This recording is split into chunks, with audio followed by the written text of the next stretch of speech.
Hello Capricorn friends, I'm Annie Botticelli and welcome to my January 2020 horoscope report for you. It's going to be high drama on the Capricorn seas this month, for better and worse. The eclipses that are happening in your sign and your opposite sign, that takes place between the end of December and beginning of January, is going to cause a lot of life-changing, drama-filled times for Capricorn. They could be amazing events that happen, and they could be not amazing things that happen. There are also other things going on for Capricorn this month. It is my intention with this video to equip you with the things I believe that you will need to make the most of the month. Just as if we are going to go on a trip somewhere, we might want to know what the place is like that we're going to, what the weather is, so we could be prepared. I do these astrological reports really early for you so that you know the energies that are coming, so that you can prepare for them and make the most of them and have the best possible time, make the use of the energies in the best ways, and be able to have your umbrella for those times that might be a little bit stormy. So this time is really all about Capricorn. It's a theme that had started, well, in the backdrop, the long term, for a long time. Saturn and Pluto have been moving through Capricorn for years,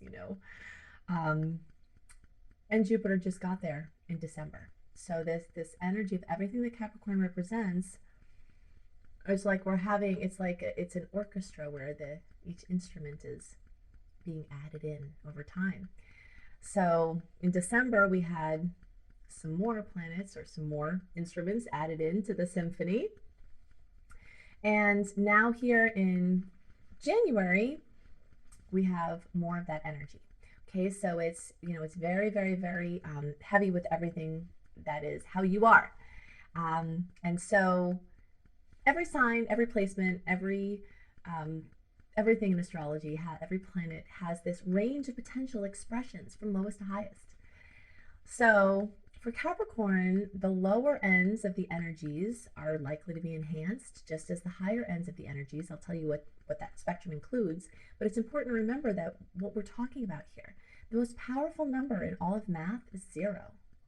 People skip 0, skip to 1, skip to 2, right? But 0 is the most powerful number in all of math. And a 0-degree aspect, meaning where something is right on top of something else and there's no separation between them, is the most powerful in all of astrology. So for the short term and the long term, Capricorn placements are going to have this month, are going to continue to have, the long-term planets, 0-degree aspects occurring as all of these Capricorn placements move over your particular Capricorn placements. And the more Cap placements you have, the more layers of this experience will be present for you. So the range of potential expressions for Capricorn energy, let's just start with the lowest here. It could be depressing. Okay, so Capricorn energy could be really somber, and this is a word I'm using a lot this month, is somber and serious. Some of the news that comes in could be like terminal, final, in a way that you don't want. Some of it can be things you're expecting, other things maybe not. Some of it could be the ending of something you want to be ending, which, yay, that's like the big smile. So maybe it's something serious, like a serious project or a job or a relationship. It could be reaching its end, but that could be a very positive thing for you, or it could be bittersweet. There's a lot of energy of things being bittersweet this month because around half the energies of the aspects that are occurring are sweet and half of them are salty. So when we have a month where there's about the same challenging aspects as there are sweet ones, it's kind of just this mixed bag. But there's definitely more intensity for Capricorns. Besides, well, we'll get back to birthdays because that's something important and happy that's going on. But on this kind of challenging end of the Capricorn spectrum of how these things can manifest, things could require a lot of hard work. If you're a Capricorn or you have a moon in Cap or rising in Cap, by the way, this report is for you if you have your moon in Cap or your rising in Cap or your sun in Cap. I have my moon in Capricorn, so I really get this. Hard work, persistence, ambition, diligence is just a way of life for people with Capricorn, important Capricorn placements. So, you could be required to work really hard at this time, but there's a plus side to that. Okay, so we'll get to that in a second. So we got the hard work, we could have the challenges and the obstacles. All right, figured I'd give you the dogger news first so that we could lift everything up into the positive realm. Okay, so you might have obstacles. Let's get that smiley face out of there because we're not talking about him right now. Okay, so this is the lower end of the spectrum here. But anything even at the lower end of a spectrum can be alchemically changed. You can do it with consciousness, you can do it with tools. It can just naturally happen as part of the continuum of what you're working on there. But there is this, in this land of polarities here on the earth, the planet of polarities, we also have these positive ends of the spectrum. And they're equally as likely to manifest with all this Capricorn energy, hitting all your Capricorn energy, to happen this way. So manifestation, manifestation is like, yay. Intentional manifestation, the things that you want, the things you created, your dreams, your hard work, can reach a culmination. Everything that you've done now up until this point can manifest in the hugest way in January. You could have a retirement plan and then all of a sudden it work out in a big way. You could have a business plan that, exceeds your wildest expectations. You can have healing to your relationship with father. Things with father and father figures are going to come up big time. Your father might need help. You might have something life-changing going on. You might have an evolution of your relationship. He might support you. This could be a stepfather. This could be someone who played a father role, a grandparent or something like that, grandfather. So manifestation, support can also come. So support can come through these father figures, through bosses, through people in, powerful position that they've earned that you're connected with, a recommendation for a job, new jobs, raises, recognition, healing of authority issues. People didn't use their power in the right way when you were a kid. It's really hard to work with authority as an adult. So coming to terms with and healing and integrating the things that happened where other people, and then maybe you also mirroring at some point, may not have used your energy in the best way, everything could be healed now. There could be this major karmic blast off. That's another way that this can happen. This coming together of Pluto and Saturn is especially important at this time because this only happens once every 34 years. The personal planets move through Capricorn fairly regularly compared to this aspect, which happens only once every 34 years. That's when Pluto and Saturn come together. And they don't come together in the same sign every 34 years. So Pluto coming together in Capricorn happens much more rarely even than 34 years. So it could really be a lifetime of work coming to fruition in a really big way where you might be able to relax. And that's a crazy idea, right? You might be able to actually relax. You might be able to rest on some laurels. Cappies in general, I know this from having that place myself, we don't really do a lot of laurel resting. As soon as something's accomplished, we're like, okay, going higher, gonna do the next thing, right? So something could shift in a positive way where you can actually enjoy the things that you worked hard for and restructure your priorities to say, okay, hey, maybe now enough is enough, and maybe you can take a rest, maybe you can, just kind of relax a little bit. So these themes and these keywords are going to be super important, super relevant. You're going to find them coming up in a huge way. I didn't put right father on there, but remember father figures and those bosses and authority figures. That's really notable as well. All right, so now let's talk about birthdays, okay? I'm using this early degree chart, but you can ignore that because everything I've been speaking about and everything I will be speaking about will be true for all early, middle, and late degree placements unless I otherwise differentiate out. So a solar return, a birthday, it happens when the sun in the sky gets back to the same point that it was at when you were born. This happens the day of or the day before or the day after your birthday. It's not the same every year.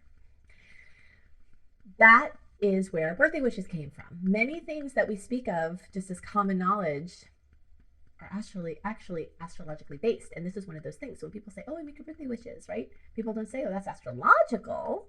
It's astrological because the sun, this fire, this light, You know, it rules what you want. That's what the sun rules in the chart. All the planets rule some aspect of our experience. So the sun represents your desire. We live in a heliocentric reality, right? Where the sun is at the center of our experience. When we look at charts, it's a different perspective. It's a geocentric reality, meaning we're here in the middle and we're looking at everything around us. That's why we see the sun, you know, there, and we don't see the earth because we're on it. That's why the earth isn't listed here in these.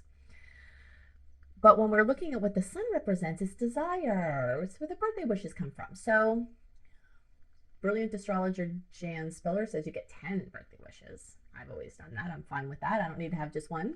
I don't know why, honestly, why she says 10, but I've done it for all this time, and I've seen a lot of them come true at once. So also remember, as you make your birthday wishes, that we have to be a vibrational match for that which we wish for.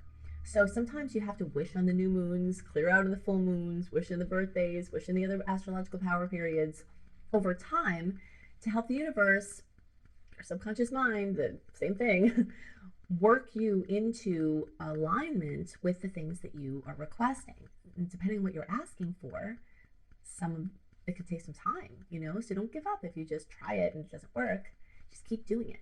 I've looked over decades of wishes and I've seen how many of them have come true, but how many of them did actually take time. Some of them was like the first day they came true, you know, or the first month or weeks or something. But there were those stubborn ones where the vibrational matching was just had too much work to do to get there. And those ones take time. But if you just keep hitting them, you know, you'll either change your mind about them and they weren't meant to be. That's why you decided, no, I don't really want that anyway. Or you'll start to become in alignment.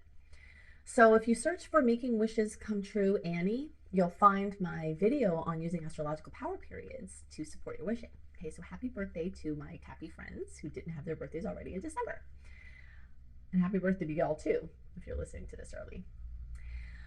Okay, so something else that's noteworthy is that Venus is going to be accentuating the second house. Now, again, we're using the early degree chart. Early means the people earlier in the sign. But what we're going to talk about is going to be true for all of you in the Capricorn placement. It's just going to be staggered. Okay, so right at the beginning of the month, if you're in the beginning of the sign, Venus is in the second house. And for the rest of you, Cap placements, you know, towards the middle of the sign, towards the late end of the sign, this is going to start to become stronger towards the middle. And then if you're at the end of the sign, at the end of the month into February, this is going to happen. But what it is Venus smooching your second house. Second house has to do with money, and Venus actually rules the second house. So whenever a planet is in the house that it rules, it's super happy. So if you've watched my videos for a long time, you know about my Grandma Marge. Whenever we have Venus come up, I always talk about Grandma Marge because she is just such the epitome of Venus. Okay, Venus has many different faces and many different aspects of what her energy brings. So if you imagine my Grandma Marge popping the meatball in my mouth, slipping me some money, giving me compliments, hugging me, you know, love, attention, recognition, acknowledgement, comfort, sustenance, money. All of that energy is coming to your house of finances. Harmony, sweetness, blessings, gifts. So hopefully your finances get a little bit of a boost. It's important to remember too, every once in a while I'll have somebody post and say, well, you said this was going to happen and it didn't. And I really try to convey very transparently that nobody knows what's going to happen. You know, there are so many variables at play with how your personal life is going to be affected. You have personal charts. These are general horoscopes. We cannot take all of this into consideration. We can take more of it into consideration in a personal reading, but even that, to try to look at every single factor that's an influence, it's impossible, right? So this is like meteorology in the way that there's a certain percentage chance of certain things.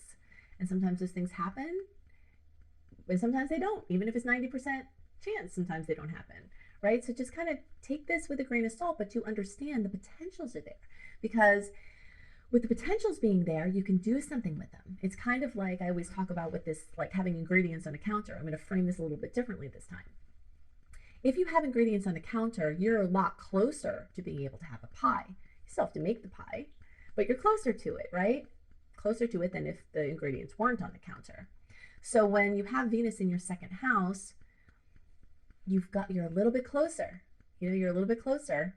So the likelihood of pie is increased dramatically. You may have to do something with it, and this couldn't be a better month for doing things. And so this is one of the most important things to know about this month, is that this is the last month for all of 2020 that we have no personal planet retrogrades. Personal planet retrogrades are fine. They're nothing to fear. I have a million ways, how you can really be excited about those, and I'll be sharing that with you as we step into that zone. But it's not as good for getting clarity, making huge decisions, launches, these big once-in-a-lifetime things that you're trying to get out, these big things that need clarity, need concentration, need certainty, more certainty. So here's this potential for your money life, and here's this month where you have the energies free and clear from the retrogrades. So it's like two factors that help you to be able to do something significant with your business, with your work, with your finances. That could involve budgeting more, saving more, getting a plan together. People tend to increase their income, or tend to increase their spending to the degree their income increases. So if you have an income increase, which you might with this placement, consider taking a little bit of away, and you won't even miss it because you didn't have it, and then start shifting your, getting out of debt, doing things like that. So all in all, a super intense, life-changing month, very likely. Some of you won't be having the major life changes this month, but you might be holding space for other people who are. And if you are, then you'll understand why, because of all of this intensity in Capricorn, all these planets coming together, this once in 34-year aspect, these eclipses. It's definitely a time where people are going to pop into a portal where they're looking at their lives and everything's completely different. So if you want to have more information about astrology for the current time frames, or in general, I have a ton of free resources. You can get written horoscopes by me at cozybysweetstarlight.com. Any of the websites I list, you can find them in the notes below the video as well. cozybysweetstarlight.com is a beautiful website. You will love it. I love it. I love it so much. I go to look at it just to see the pretty pictures that I pick out. I love picking out pictures. You will love this site. So go for it just for the aesthetic value, even if you don't want to read the blogs. But once you get there, you're going to see a whole wonderland of things for healthy living and tons of astrology kissed things. I've got written horoscopes there a month early. I've got astrology for wellness columns that have multiple ways for each sun's placement that you can do. Use the energies in the best way. I have a new series of herbal teas for each sign. So you can check out cozybysweetstarlight.com and just enjoy the wonderland. There's lots of other stuff there too. Claim your free access to my 28-day virtual coaching program called Shine when you go to my main site, anniehelpsyou.com. I also have a very extensive blog, other blogs, but mostly astrology blogs on anniehelpsyou.com. So you can see lots of details, crystals for each sign, in-depth things about the retrogrades, and just so many things. I don't even remember everything that I've put on there. It's been so extensive over the previous years. So you can claim your access to my virtual coaching program there. You also get a written report of the dates of every notable aspect and what the dates are, what the aspect is, and what you can expect a month early in your inbox. If you love how I teach and you want to learn, then check out my Becoming a Professional Astrologer program. If you would love to take your consulting teaching business up to the next level, you can check out my course, Secrets of a Six-Figure Consultant. And if you feel like you've got karma to blast through and you want to live in your purpose, you can check out my new readings called Clear Karma and Living Your Purpose. And all of that's at anniehelpsyou.com. I hope you have a wonderful month, and I'll see you next month.